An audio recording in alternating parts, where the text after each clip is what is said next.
नमस्कार मित्रों, आज के इस वीडियो में एक बार फिर से आप सभी का बहुत बहुत हार्दिक स्वागत है। हम आशा करते हैं कि आप सभी स्वस्थ होंगे, मस्त होंगे और पूरी तरह से अपनी तैयारी में व्यस्त होंगे। तो मित्रों, आज के इस वीडियो में हम आधुनिक काल के अंतर्गत हिंदी गद्य का विकास, तो हिंदी गद्य के विकास से संबंधित सभी महत्वपूर्ण प्रश्न हैं जो कि आपकी परीक्षा के दृष्टिकोण से बहुत ही महत्वपूर्ण हैं और संभावित हैं। तो उन सभी प्रश्नों को हम लोग व्याख्यात्मक तरीके से हल करेंगे और इसके साथ ही इन्हें ट्रिक की सहायता से याद करने का भी प्रयास करेंगे। तो ये वीडियो आप सबके लिए बहुत ही महत्वपूर्ण होने वाला है, इसलिए इस वीडियो को आप लोग अंत तक जरूर देखें। और अगर आपको थोड़ा सा भी उचित लगे तो इस वीडियो को अपने जो परिचित लोग हैं उनके पास भी शेयर कर सकते हैं। तो जैसा कि स्क्रीन पर आप देख पा रहे हैं कि हिंदी गद्य का विकास और प्रश्नोत्तरी, जिनमें प्रश्न संख्या 1 है कि कुबलय माला किसकी रचना है। विकल्प ये कह रहे हैं कि अप्पय दीक्षित की रचना है, विकल्प बी आद्यतन सूर्य की रचना है, विकल्प सी दामोदर शर्मा की है या फिर विकल्प डी रोड़ा कवि की है। तो प्रश्न संख्या 1 का जवाब आपको देना है। प्यारा सा प्रश्न है आप सबकी स्क्रीन पर और बिल्कुल आज की इस प्रश्नोत्तरी का भी शुरुआत इसी प्रश्न से हो रहा है कि कुबलय माला किसकी रचना है। और बेहतरीन प्रश्न है और इस प्रश्न पर बिल्कुल स्टार लगा लीजिए और इसके बाद इसका जवाब देने का प्रयास करिए। तो निश्चित रूप से ढेर सारे भाई बहनों का जवाब भी आ गया कि सर विकल्प बी को लॉक किया जाए, आद्यतन सूर्य इज राइट आंसर, है ना। देखिए कुछ भाई बहन थोड़ा सा भटके भी हैं। कुबलय एक रचना इसी से मिलती जुलती है, कुबलय यामा, है ना, कुबलय यामा। और कुबलय यामा जब आप देखेंगे ना तो अप्पय दीक्षित की है। कुबलय यामा, यामा में दीक्षित हैं। और कुबलय माला, जो माला होती है ना तन पे पहनी जाती है, तो तन का मतलब हो गया अद्यतन सूर्य, अद्यतन सूर्य, ध्यान में रखिएगा, है ना। तो जो कुबलय की माला है, बोले सर कुबलय की माला तो तन पे पहनी जाती है, तन फॉर अद्यतन सूर्य इज राइट आंसर, इसे ध्यान में रखिएगा। अब कुबलय यामा, कुबलय यामा की बात करते हैं तो कुबलय यामा में दीक्षित होते हैं, तो दीक्षित बार अप्पय दीक्षित की रचना है। तो आई थिंक ये जो दो रचनाएं आप देख रहे थे और दोनों के रचनाकार जो कि बिल्कुल, है ना, थोड़ा सा परीक्षा में अगर आ जाते हैं तो एक परेशानी का विषय बन जाते हैं। तो इसलिए इसको ध्यान में रखते हुए आप लोग अपनी तैयारी करें और इस प्रश्न को बिल्कुल अपनी नोटबुक में दर्ज कर लें, ठीक है। तो प्रश्न संख्या 1 का विकल्प बी आद्यतन सूर्य इज राइट आंसर। प्रश्न संख्या 2 है कि राहुल बेल के विषय में असंगत कथन है। अब विकल्प ये कह रहे हैं कि रोड़ा कवि की कृति है, विकल्प बी यह एक शिलांकृत कृति है, विकल्प सी यह एक चंपू काव्य है। और कभी कभी चंपू काव्य से पूछा जाता है कि चंपू काव्य किसे कहते हैं, जो गद्य में होता है उसको कहते हैं या जो पद्य में होता है उसे कहते हैं। तो चंपू काव्य का मतलब होता है ऐसी रचना जो गद्य पद्य दोनों में हो, है ना। तो विकल्प सी कह रहे हैं कि चंपू काव्य है या फिर विकल्प डी इसका रचना काल 6वीं और 7वीं शताब्दी है ना। तो कह रहे हैं कि इनमें से एक असंगत है और जो असंगत है उसी का चयन आपको करना है। तो सोच समझ कर चयन करिएगा कि कौन सा एक विकल्प असंगत है ना। तो बिल्कुल आप सबका जवाब भी आ गया कि सर विकल्प डी को लॉक किया जाए, है ना। इसका रचना काल की बात करें तो 6वीं शताब्दी की रचना नहीं है, 6वीं शताब्दी, बल्कि आप कह सकते हैं 10वीं और 11वीं शताब्दी की रचना है ना। ये ध्यान में रखिएगा। अब कैसे दिमाग में बैठाएंगे, देखिए बात करते हैं राहुल बेल। अब राहुल बेल, अब बेल है तो रोड पर होगा, तो रोड का मतलब हो गया रोड़ा की कृति है।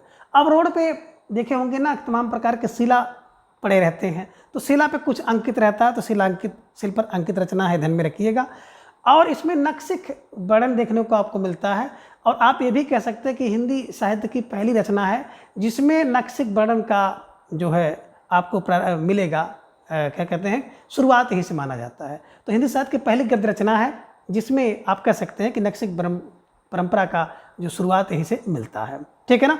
यह एक चंपू काव्य है, गद्य पद में लिखा गया है और इसका रचना काल 10वीं और 11वीं शताब्दी है, ठीक है ना। तो आई होप कि आप सब इस प्रश्न को बिल्कुल अच्छी तरह से कंठस्थ कर लिए होंगे और इससे संबंधित अगर कोई प्रश्न आपकी परीक्षा में आ गया तो निश्चित रूप से आप सब उसका जवाब सही करेंगे, ठीक है। तो एक बार फिर आप देख सकते हैं कि राहुल बेल की रचना है रोड एक शिलांकृत रचना है, चंपू काव्य है और 10वीं 11वीं शताब्दी की है और इसमें नक्शिक तक का वर्णन देखने को मिलता है, ठीक है। चलिए प्रश्न संख्या 3 है कि हिंदी साहित्य में नक्शिक परंपरा का प्रारंभ किस कृति से माना जाता है। देखिए वो प्रश्न आखिर आ ही गया कि हिंदी साहित्य में नक्शिक परंपरा का प्रारंभ किस कृति से माना गया है। विकल्प ए कह रहे हैं कि कुबले माला से, विकल्प बी राहुल बेल से, विकल्प सी उक्त व्यक्ति प्रकरण से, या फिर विकल्प डी वर्ण रत्नाकर से। तो प्रश्न संख्या 3 का जवाब आप सबको देना है। आसान सा प्रश्न है और बहुत बेहतरीन जवाब आप सबका आ गया कि सर विकल्प बी को लॉक किया जाए, राहुल बेल इज राइट आंसर। राहुल बेल किसकी रचना है? रोडा की, कवि रोडा की रचना है, 10वीं 11वीं शताब्दी की है, शिलांकृत है और गद्य पद्य में लिखी गई है, यानी कि चंपू काव्य है। ठीक है, चलिए प्रश्न संख्या 4 है कि निम्न में से कौन सी कृति विश्व कोशात्मक है, यानी कि एक ऐसी कृति है जिसमें विश्व कोश का वर्णन आपको देखने को मिलेगा। विकल्प ए कह रहे कि उक्त व्यक्ति प्रकरण है, विकल्प बी वर्ण रत्नाकर है, विकल्प सी राहुल बेल है, या फिर विकल्प डी भविष्य कहा है। तो बिल्कुल प्रश्न संख्या 4 पर आप स्टार लगा लीजिए और इस प्रश्न को बिल्कुल कंठस्थ कर लीजिए, है ना। निश्चित रूप से इस प्रश्न से एक प्रश्न आपकी परीक्षा में फंसना है। तो ये परीक्षा में फंसने वाला प्रश्न है। यहाँ से प्रश्न तोड़ मरोड़ कर किसी भी रूप में आपसे परीक्षा में देखने को मिल सकता है। तो बिल्कुल आप सबका जवाब भी आ गया कि सर विकल्प बी को लॉक किया जाए, वर्ण रत्नाकर इज राइट आंसर, है ना। देखिए एक प्रश्न तो आपका ये बन गया कि कौन सी कृति विश्व कोशात्मक है। तो वर्ण को जानते होंगे ना कि वर्ण जो होते हैं, वर्ण एक शब्द कोश होते हैं, तो वर्णों का कोश होता है। तो कोशकार विश्व कोशात्मक रचना है, ध्यान में रखिएगा। और वर्ण को ज्योति में आप पढ़ते हैं तो ज्योतिषवर ठाकुर की रचना है, ध्यान में रखिएगा, है ना। कभी कभी ये पूछता है कि वर्ण रत्नाकर किसकी रचना है, तो वर्ण को ज्योति में पढ़ते हैं तो ज्योतिषवर ठाकुर की रचना है और एक विश्व कोशात्मक। उक्त व्यक्ति प्रकरण की बात करते हैं तो उक्त व्यक्ति प्रकरण से भी प्रश्न पूछा जा सकता है किसकी रचना है। बिल्कुल उक्त व्यक्ति प्रकरण दमदार होता है, प्रकरण जो है दमदार होता है, यानी कि दामोदर शर्मा की रचना है। और जो एक व्याकरण ग्रंथ है तो व्याकरण दमदार होता भी है। तो उक्त व्यक्ति एक प्रकरण क्या है? व्याकरण है। तो उक्त व्यक्ति प्रकरण व्याकरण, उक्त व्यक्ति प्रकरण व्याकरण, और व्याकरण जो होता है दमदार होता है, और दमदार का मतलब हो गया दामोदर शर्मा का। ठीक है, ये रचना है। राहुल बेल को अभी आपने देखा है कि बेल तो रोड पे होता है, तो राहुल बेल की रचना है रोडा कवि रोडा की रचना है राहुल बेल, 10वीं 11वीं शताब्दी में लिखी गई है और एक शिलांकृत रचना है, चंपू काव्य है और नक्श वर्णन परंपरा इसमें देखने को मिलती है। भविष्यत कहा, है ना, धनपाल की रचना है। और धन को भैया क्या करो, पाल लो, रख लो, किसके लिए? बोले भविष्य के लिए। तो भविष्यत कहा धनपाल जी की रचना है। तो कहने का सही है कि जो आप देख पा रहे हैं 4 रचनाएं बड़ी महत्वपूर्ण हैं और इनसे प्रश्न आपकी परीक्षा में निश्चित रूप से पूछा जाएगा। तो इसलिए इसके इर्द गिर्द जो परिक्रमा करना था बिल्कुल हम लोगों ने कर लिया। तो आई होप कि यहाँ से एक प्रश्न आपकी परीक्षा में पूछा जाएगा और आप सभी उसका बिल्कुल सही जवाब करेंगे। ठीक है ना। तो निश्चित रूप से जो प्रश्न संख्या 4 का विकल्प बी वर्ण रत्नाकर एक विश्व कोशात्मक है, ध्यान में रखिएगा। ठीक है। प्रश्न संख्या 5 है कि श्रृंगार रस मंडन किसकी कृति है? विकल्प ए कह रहे कि वल्लभाचार्य की कृति है, विकल्प बी विठलनाथ की, विकल्प सी सूरदास, या फिर विकल्प डी गोकुल नाथ जी की। तो प्रश्न संख्या 5 का जवाब आपको देना है। प्यारा सा प्रश्न है आप सबकी स्क्रीन पर और आप सबका जवाब भी तेजी के साथ आ गया कि सर विकल्प बी को लॉक किया जाए, विठलनाथ इज राइट आंसर, है ना। देखिए श्रृंगार का मंडन कौन करता है? बोले श्रृंगार का मंडन तो विठल करता है। कौन करता है? विठल करता है ना। अगर कोई श्रृंगार करे और श्रृंगार का मंडन कर देता है तो कौन होता है? बोले सर विठल होता है। तो Vitthal for Vitthalnath is right answer. ठीक है, चलिए प्रश्न संख्या 6 है कि यमुनाष्टक एवं नवरत्न सटीक किसकी कृति है ना। एक रचना है यमुनाष्टक और दूसरी रचना है नवरत्न सटीक किसकी कृति है? विकल्प ए कह रहे कि विठलनाथ की है, विकल्प बी गोकुलनाथ की, विकल्प सी नाभादास की, या फिर विकल्प डी वैकुंठमणि शुक्ल की। तो बिल्कुल प्रश्न संख्या 6 का जवाब आपको देना है। थोड़ा सा दिमाग लगाना होगा और आप सबने दिमाग लगाकर उत्तर दिया कि सर विकल्प ए को लॉक किया जाए, विठलनाथ इज राइट आंसर, है ना। यमुना का अष्टक विठल और नवरत्न में क्या होता है? विठलनाथ, है ना। श्रृंगार का मंडन करते हैं विठलनाथ, यमुनाष्टक करते हैं विठलनाथ, और नवरत्न का सटीक जो है विठलनाथ है, ध्यान में रखिएगा। नवरत्न का सटीक कौन है? बोले सर विठलनाथ है। तो ऐसे कुछ क्लू बनाइएगा और इन सभी प्रश्नों को बिल्कुल हमेशा के लिए अपने दिमाग में छाप लीजिएगा। ठीक है, चलिए अब आगे प्रश्न संख्या 7 है कि अगहन महात्म्य एवं वैशाख महात्म्य किसकी कृति है ना। एक रचना आप देख पा रहे हैं, अगहन महात्म्य एवं वैशाख महात्म्य किसकी कृति है? विकल्प ए कह रहे हैं कि लल्लू लाल की है, विकल्प बी बैकुंठमणि शुक्ल की है, विकल्प सी मथुरा प्रसाद शुक्ल की, या फिर विकल्प डी विट्ठल नाथ की। तो प्रश्न संख्या 7 का जवाब आपको देना है। बहुत प्यारा सा प्रश्न है, स्टार लगा लीजिए और इस प्रश्न को बिल्कुल अपने नोटबुक में दर्ज कर लीजिए। और आप सबका जवाब भी आ गया कि सर विकल्प बी को लॉक किया जाए, बैकुंठमणि शुक्ल इज राइट आंसर। अब देखिए इसे कैसे दिमाग में बैठाएंगे। जब कोई व्यक्ति क्या होता है अगहन या बैसाख में मरता है ना, तो भैया वो सीधा बैकुंठ जाता है। बस एक क्लू बना लीजिएगा कि अगहन या बैसाख में जब कोई व्यक्ति मरता है तो उसका बड़ा महत्व है। क्या महत्व है? बोले सर वो सीधा बैकुंठ जाता है। तो बैकुंठ फार बैकुंठमणि शुक्ल को ध्यान में रखिएगा और इस प्रश्न को बिल्कुल एकदम ऐसे ही छाप लीजिएगा। ठीक है, चलिए प्रश्न संख्या 8 है कि बैताल पचीसी का खड़ी बोली में अनुवाद किसने किया? विकल्प ए कह रहे कि शिवदास ने किया, विकल्प बी सूरत मिश्र ने किया, विकल्प सी कह रहे हैं कि लल्लू लाल के साथ मजहर अली ने किया, या फिर विकल्प डी सदल मिश्र ने किया है। तो प्रश्न संख्या 8 का जवाब आपको देना है। प्यारा सा प्रश्न है और निश्चित रूप से प्रश्न संख्या 8 के इस प्रश्न में ढेर सारे जो है तथ्य छुपे हुए हैं। तो निश्चित रूप से हम चाहेंगे कि आप सब समझ करके जवाब दीजिएगा। और आप सबका जवाब भी आ गया कि सर विकल्प सी को लॉक किया जाए, लल्लू लाल के साथ मजहर अली ने किया था, ये ध्यान में रखिएगा। बात करें बैताल पचीसी, तो बैताल पचीसी जो है संस्कृत की रचना थी, जिसके जो कवि थे कवि शिवदास थे, और इसका अनुवाद जो है सूरत मिश्र ने किया था, ध्यान में रखिएगा। और खड़ी बोली में जो अनुवाद है वो लल्लू लाल के साथ मजहर अली ने किया था। और कभी कभी विकल्प में केवल लल्लू लाल रहते हैं, है ना। तो बैताल पचीसी का खड़ी बोली में अनुवाद कौन करते हैं? लल्लू लाल करते हैं, ध्यान में रखिएगा। और खड़ा होकर के बैताल पचीसी कोई दिखावे, दांत दिखावे, बत्तीसी कहते हैं ना।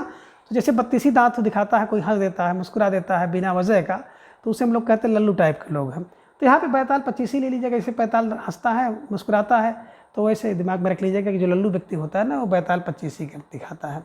तो लल्लू लाल के साथ मजहर अली ने किया है। ठीक है। प्रश्न संख्या 9 है कि सेवक चरित्र गद्य रचना किसकी है? विकल्प ये कह रहे हैं कि रामदास की है, विकल्प बी प्रियादास की है, विकल्प सी मणिक लाल की, या फिर विकल्प डी मुल्ला वजही की। तो प्रश्न संख्या 9 का जवाब आपको देना है। और सबका जवाब भी आ गया कि सर जो सेवक है ना वो किसको बोले? सेवक का चरित्र तो प्रिय होता है और वो दास होता है ना। जो सेवक होता है प्रिय होता है और दास होता है। तो प्रियादास इज राइट आंसर। ठीक है। प्रश्न संख्या 10 है कि राजनीति एवं माधव विलास किसकी कृति है ना। तो देख रहे हैं एक रचना है राजनीति और दूसरी रचना है माधव विलास। कह रहे हैं किसकी कृति है? विकल्प ये कह रहे हैं कि सदल मिश्र की है, विकल्प बी इंसाल्लाह खां की है, विकल्प सी लल्लू लाल की है, या फिर विकल्प डी सदा सुखलाल की है। तो प्रश्न संख्या 10 का जवाब आपको देना है कि राजनीति एवं माधव विलास किसकी कृति है, किसकी रचना है। और आप सबका जवाब भी बड़े तेज़ी के साथ आ गया कि सिर्फ विकल्प सी को लॉक किया जाए, लल्लू लाल इज राइट आंसर, है ना। तो कैसे दिमाग में बैठाएंगे? देखिए जो लल्लू टाइप के व्यक्ति होते हैं ना राजनीति में और बिल्कुल माधव में, है ना। तो आप कह सकते हैं कि जो माधव है ना वो राजनीति में बिल्कुल लल्लू है। तो राजनीति में लल्लू कौन है? बोले माधव, यानी कि माधव विलास लल्लू लाल की और राजनीति लल्लू लाल की। तो आप ये भी कह सकते हैं कि राजनीति में कुछ लोग लल्लू होते हैं, लल्लू माने राजनीतिक चीज़ें नहीं जानते हैं। और दूसरा है कि विलास करने में भी कुछ लोग माधव विलास में लल्लू हो जाते हैं, ये ध्यान में रखिएगा। तो लल्लू का मतलब है लल्लू लाल इज राइट आंसर। ठीक है। प्रश्न संख्या 11, सोमन बंसन की वंशावली किसकी कृति है? विकल्प ये कह रहे हैं कि मणिक लाल ओझा की है, विकल्प बी हीरालाल ओझा की, विकल्प सी मानिक राम की है, या फिर विकल्प डी आचार्य केशव की है। तो प्रश्न संख्या 11 का जवाब आपको देना है। सोच समझ कर दीजिएगा कि सोम बंसन की वंशावली किसकी रचना है।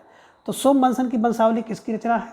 आप सबका जवाब भी आ गया कि सर विकल्प ए को लॉक किया जाए, मणिक लाल ओझा इज राइट आंसर, है ना। देखिए जो वंश होता है ना, सोम का वंश हो ना, तो सोम का वंश जो है बिल्कुल मणिक होता है, मणिक, ध्यान में रखिएगा कि सोम का वंश अगर देखने को आपको मिले तो भैया किसी मणि से कम नहीं है। तो मणि फार माणिक, ध्यान में रखिएगा। प्रश्न संख्या 12 है मेराजुल आस्किन किसकी कृति है? विकल्प ये कह रहे हैं कि ख्वाजा बंदा नवाज की है, विकल्प बी मुल्ला वजही की है, विकल्प सी मथुरा प्रसाद शुक्ल की है, या फिर विकल्प डी है हरिसेणाचार्य की। तो प्रश्न संख्या 12 का जवाब आपको देना है। प्यारा सा प्रश्न आप सबकी स्क्रीन पर है और उतना ही बेहतरीन जवाब आप सबका आ गया कि सर विकल्प ए को लॉक किया जाए। ख्वाजा बंदा नवाज इज राइट आंसर, है ना। अब देखिए मेरा कौन है, बोले मेरा जुल तो ख्वाजा है और मैं आस्कीन कौन है, ख्वाजा है ना। तो मेरा जुल तो ख्वाजा है, मेरा दिल तो ख्वाजा है, मेरा जुल ख्वाजा, ये ध्यान में रखिएगा। ख्वाजा का मतलब ख्वाजा बंदा नवाज इज राइट आंसर, ठीक है। प्रश्न संख्या 13 है कि पंचांग दर्शन किसकी रचना है। विकल्प ये कह रहे हैं कि सैदल मिश्र की रचना है, विकल्प बी हरसेनाचार्य की रचना है, विकल्प सी मथुरा प्रसाद शुक्ल की है, या फिर विकल्प डी लल्लू लाल की है। तो प्रश्न संख्या 13 का जवाब आपको देना है। बहुत बेहतरीन प्रश्न है और परीक्षा में छपने वाला प्रश्न है कि पंचांग दर्शन किसकी रचना है, और बहुत बेहतरीन जवाब आप सबका एक साथ आ गया कि सर विकल्प सी को लॉक किया जाए, मथुरा प्रसाद शुक्ल इज राइट आंसर। तो निश्चित रूप से जिन भाई बहनों का जवाब विकल्प सी आया, बहुत बेहतरीन आया, आप सब निश्चित रूप से बधाई के पात्र हैं और आप सबका जो ये परिश्रम है बहुत जल्द रंग लाने वाला है। आप सब बिल्कुल इस बार निश्चित रूप से चयनित होंगे। अब देखिए पंचांग दर्शन की बात करते हैं ना, तो पंचांग दर्शन कहाँ का, बोले सर मथुरा का, है ना। तो सबसे बेहतरीन पंचांग दर्शन कहाँ का, बोले सर मथुरा का। तो पंचांग दर्शन मथुरा का, और मथुरा फॉर मथुरा शुक्ल, ध्यान में रखिएगा और इसे कंठस्थ कर लीजिएगा। आगे प्रश्न संख्या 14 है कि जैन पद्म पुराण किसकी रचना है। विकल्प ये कह रहे कि मथुरा प्रसाद शुक्ल की रचना है, विकल्प बी सदल मिश्र की रचना है, विकल्प सी लल्लू लाल की है, या फिर विकल्प डी हरिसेनाचार्य की। तो प्रश्न संख्या 14 का जवाब आपको देना है कि जैन पद्म पुराण किसकी रचना है, और आप सब भाई बहनों का जवाब भी आ गया कि सर विकल्प डी को लॉक किया जाए, है ना। कि जैन पद्म पुराण बोले सर किसकी रचना है, हरिसेनाचार्य की रचना है ना। तो जैन या पद्म पुराण किसका है, बोले हरि से है नाम। हरि से कौन है, बोले पद्म पुराण तो हरि से है, ध्यान में रखिएगा। और इसी पद्म पुराण का खड़ी बोली में अनुवाद जो है पंडित दौलत राम ने किया है, ये भी ध्यान में आप रखिएगा, ठीक है ना। तो निश्चित रूप से प्रश्न संख्या 14 का विकल्प डी इज राइट आंसर, ठीक है। प्रश्न संख्या 15 है कि भाषा योग वशिष्ठ किसकी कृति है। प्यारा सा प्रश्न आप सबकी स्क्रीन पर, है ना, और परीक्षा में छपने वाला प्रश्न है कि भाषा योग वशिष्ठ किसकी कृति है। विकल्प कह रहे कि राम प्रसाद निरंजनी कृति है, विकल्प बी उदयभान चरित्र की कृति है, विकल्प सी इंसाल्लाह खां की है, या फिर विकल्प डी सदल मिश्र की। तो प्रश्न संख्या 15 का जवाब आपको देना है कि किसकी कृति है। यहाँ पे देखिए उदयभान चरित्र, है ना। तो उदयभान चरित्र नहीं बल्कि उदयभान ले लीजिए, कोई लेखक है, बना लीजिए, कोई लेखक होंगे, संभावना करिए। फिलहाल उदयभान चरित्र तो आप जान ही रहे हैं किसका, इंसाल्लाह खां का, जो रानी केतकी की कहानी है ना, उसका एक अन्य नाम उदयभान चरित्र है, ध्यान में रखिएगा। तो फिलहाल आप सभी के जवाब की प्रतीक्षा कि भाषा योग वशिष्ठ किसकी रचना है।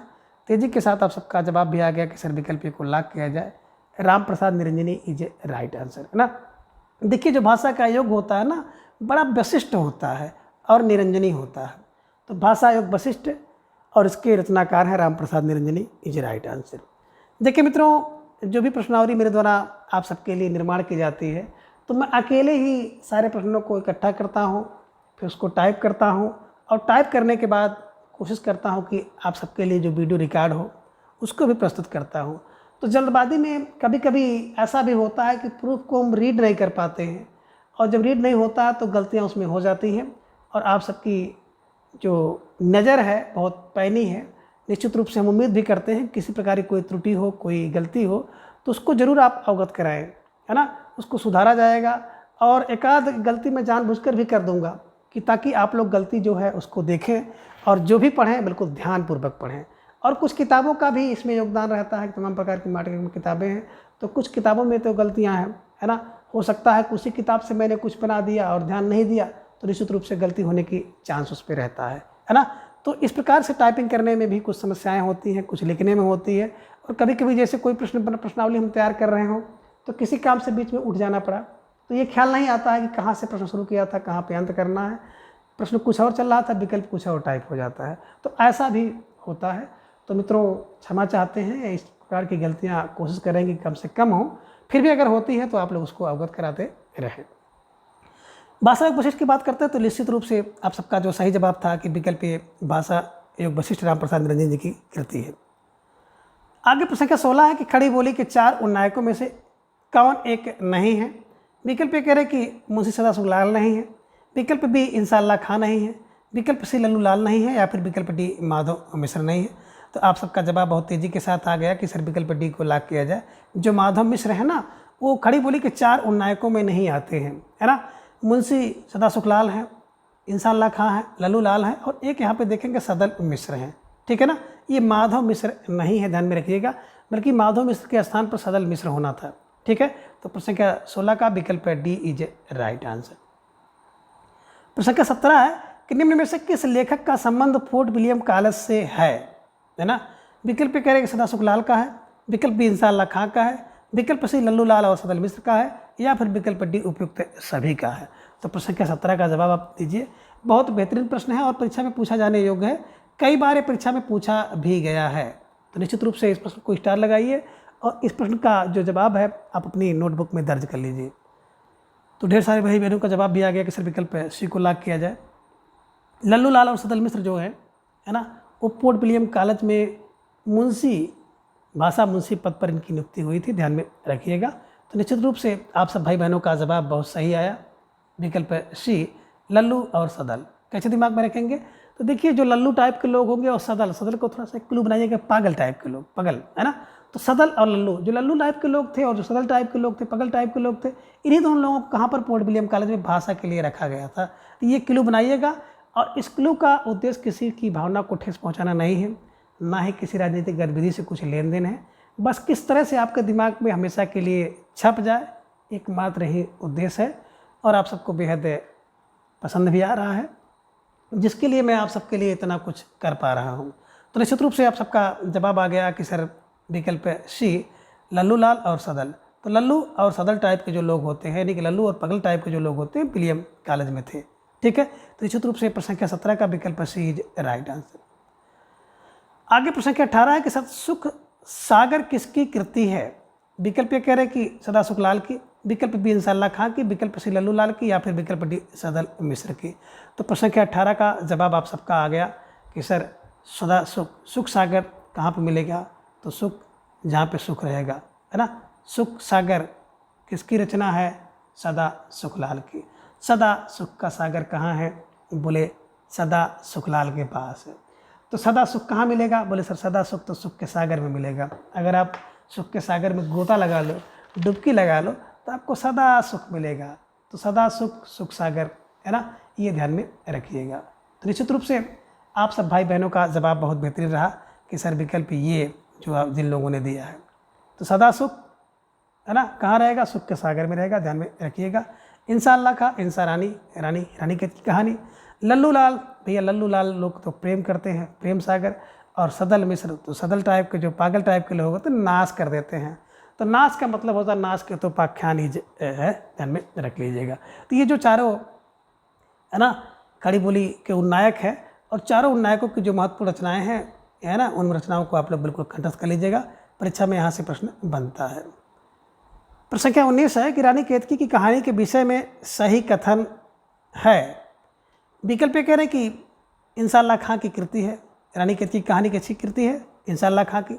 विकल्प बी इसका एक अन्य नाम उदयभान चरित्र भी है। विकल्प सी हास्य प्रधान शैली में लिखित है, या फिर विकल्प डी उपयुक्त सभी सही है। तो कौन सा सही है, सोचिए समझिए विचार कीजिए, इसके बाद उत्तर दीजिए। तो आप सब भाई बहनों का जवाब भी तेजी के साथ आ गया कि सिर्फ विकल्प डी को लॉक किया जाए, उपयुक्त सभी राइट आंसर, है ना। बात करें इंसाल्लाह खां की रचना है रानी केतकी की कहानी, है ना, इंसाल्लाह खां की रचना है। इसका एक अन्य नाम उदयभान चरित्र भी है, हास्य प्रधान शैली में लिखी गई है, और इनकी बोली जो होती है इंसाल्लाह खां की, चटकीली मटकीली भड़कीली और मुहावरेदार है, ये ध्यान में रखिएगा। तो निश्चित रूप से प्रश्न संख्या 19 का विकल्प डी उपयुक्त सभी राइट आंसर। प्रश्न संख्या 20 है कि निम्न में से कौन सी रचना लल्लू लाल की नहीं है ना। तो बल्कि यहाँ पे आप कर लीजिए निम्न में से कौन सी रचना लल्लू लाल की है ना, कौन सी रचना लल्लू लाल की है।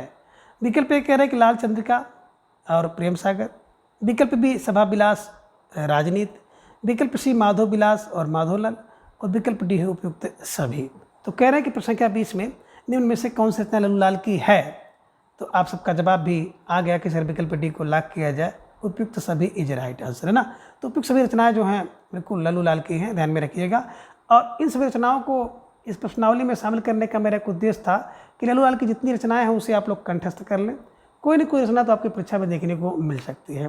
जैसे लाल चंद्रिका लल्लू लाल की है, प्रेम सागर है ना, प्रेम का सागर लल्लू लाल है, सभा में विलास लल्लू लाल करते हैं, राजनीति लल्लू लाल का, माधव विलास है ना, माधवनल। तो ये बड़ी प्रसिद्ध रचनाएं हैं। स्टार लगा करके इसको अपने नोटबुक में दर्ज कर लीजिएगा और इसे बिल्कुल कंठस्थ कर लीजिएगा, ठीक है। प्रश्न संख्या 21 है कि उर्दू का यामिनी किसे कहा जाता है। विकल्प ए कह रहे सदल मिश्र को, विकल्प बी सदा सुखलाल को, विकल्प सी लल्लू लाल को, या फिर विकल्प डी इंसा अल्लाह खां को। तो आप सबका जवाब भी तेजी के साथ आ गया कि सर विकल्प सी को लॉक किया जाए, लल्लू लाल इज राइट आंसर, है ना। तो देखिए जो उर्दू का यामिनी होता है ना बिल्कुल वो लल्लू टाइप का होता है। तो उर्दू का यामिनी लल्लू टाइप का है, तो लल्लू टाइप का मतलब हो गया लल्लू लाल इज राइट आंसर, है ना। तो लल्लू लाल क्या है, बोले उर्दू का यामिनी कौन, बोले लल्लू लाल, ठीक है ना। तो लल्लू लाल को ध्यान में रखिएगा। प्रश्न संख्या 22 है कि संस्कृत प्रेस कहाँ है। विकल्प ए कह रहे कानपुर में है, विकल्प बी आगरा में, विकल्प सी इलाहाबाद, या फिर विकल्प डी अलीगढ़। तो प्रश्न संख्या 22 का जवाब आपको देना है। प्यारा सा प्रश्न है और बहुत आसान प्रश्न है, सोच समझ कर उत्तर आपको देना है कि आगरा प्रेस कहाँ पर है, संस्कृत प्रेस कहाँ पर है। और आप सबका जवाब भी आ गया कि सर विकल्प बी को लॉक किया जाए, है ना। विकल्प B Agra is right answer. और संस्कृत प्रेस किसका था, तो लल्लू लाल का था, ध्यान में रखिएगा। यही लल्लू लाल जिन्होंने क्या लिखा था, लल्लू लाल प्रेम, है ना, लल्लू लाल प्रेम, प्रेम है ना, प्रेम सागर, ध्यान में रखिएगा, ठीक है ना। सदा सुखलाल सुख का सागर, ठीक है। चलिए प्रश्न संख्या 23 है कि पोर्ट विलियम कॉलेज की स्थापना किसने किया था। विकल्प यह है कि मार्क्विस वेलेजली, विकल्प बी गिलक्राइस्ट, विकल्प सी लल्लू लाल, या फिर विकल्प डी सदल मिश्र। तो प्रश्न संख्या 23 का जवाब आपको देना है। प्यारा सा प्रश्न है और निश्चित रूप से जो 4 विकल्प आप देख रहे हैं, चारों विकल्प जो है पोर्ट विलियम कॉलेज से संबंधित है। और पोर्ट विलियम कॉलेज की स्थापना 1800 ईस्वी में हुई थी, कलकत्ता में हुई थी, ये भी ध्यान में आप रखिएगा। तो निश्चित रूप से आप सबका जवाब आ गया कि सर विकल्प ए को लॉक किया जाए, Marquess Wellesley is right answer, है ना। इन्होंने पोर्ट विलियम कॉलेज की स्थापना कलकत्ता में 1800 ईस्वी में की थी, ठीक है ना। अब गिलक्राइस्ट जो है वहाँ पर हिंदी के विभागाध्यक्ष थे, ध्यान में रखिएगा। लल्लू लाल और सदल मिश्र की अगर बात की जाए तो ये भाषा मुंशी के पद पर इनकी नियुक्ति की गई थी, ये ध्यान में आप रखिएगा, ठीक है ना। तो निश्चित रूप से आप सबका जो जवाब था विकल्प ए इज राइट आंसर। प्रश्न संख्या 24 है कि ये डिक्शनरी ऑफ इंग्लिश एंड हिंदुस्तानी किसकी रचना है। विकल्प ए कह रहे कि गियरसर की रचना है, विकल्प बी गिलक्राइस्ट की, विकल्प सी गासा दत्तासी, या फिर विकल्प डी मुंशी सदा सुखलाल की। तो प्रश्न संख्या 24 का जवाब आपको देना है। प्यारा सा प्रश्न है आप सबके स्क्रीन पर और उतना ही बेहतरीन जवाब आप सबका आ गया कि सर विकल्प बी को लॉक किया जाए, गिलक्राइस्ट इज राइट आंसर, है ना। Gilchrist dictionary of English and Hindustani, तो बोले सर क्राइस्ट है, गिलक्राइस्ट। तो गिलक्राइस्ट का मतलब होगा गिलक्राइस्ट जी की रचना है, ध्यान में रखिएगा। प्रश्न संख्या 25 है कि बाइबल का हिंदी अनुवाद किसने किया। विकल्प ए कहना कि विलियम केरे ने किया, विकल्प बी गियरसन ने, विकल्प सी लल्लू लाल ने, या फिर विकल्प डी सदल मिश्र ने। तो प्रश्न संख्या 25 का जवाब आपको देना है कि बाइबल का अनुवाद किसने किया था। और आप सबका जवाब तेजी के साथ आ गया कि सर विकल्प ए को लॉक किया जाए, विलियम केरे इज राइट आंसर, है ना। बा से बाइबल, बा से विलियम किसने करी, बोले केरे ने की थी, ये ध्यान में रखिएगा और इसे ऐसे कंठस्थ कर लीजिएगा। तो मित्रों आज की इस वीडियो में बस इतना। अगले वीडियो में फिर हम इसके अगले भाग को जानेंगे। प्रत्येक दिन सुबह 7 बजे टॉपिक पर प्रश्नोत्तरी और प्रत्येक रविवार को सुबह 7 बजे 125 टीजीटी पीजीटी हिंदी के पाठ्यक्रम पर आधारित प्रश्नोत्तरी के लिए आप मेरे साथ जुड़ें और अपनी तैयारी को जांचें परखिए, मजबूत करिए। धन्यवाद, नमस्कार, बाय बाय।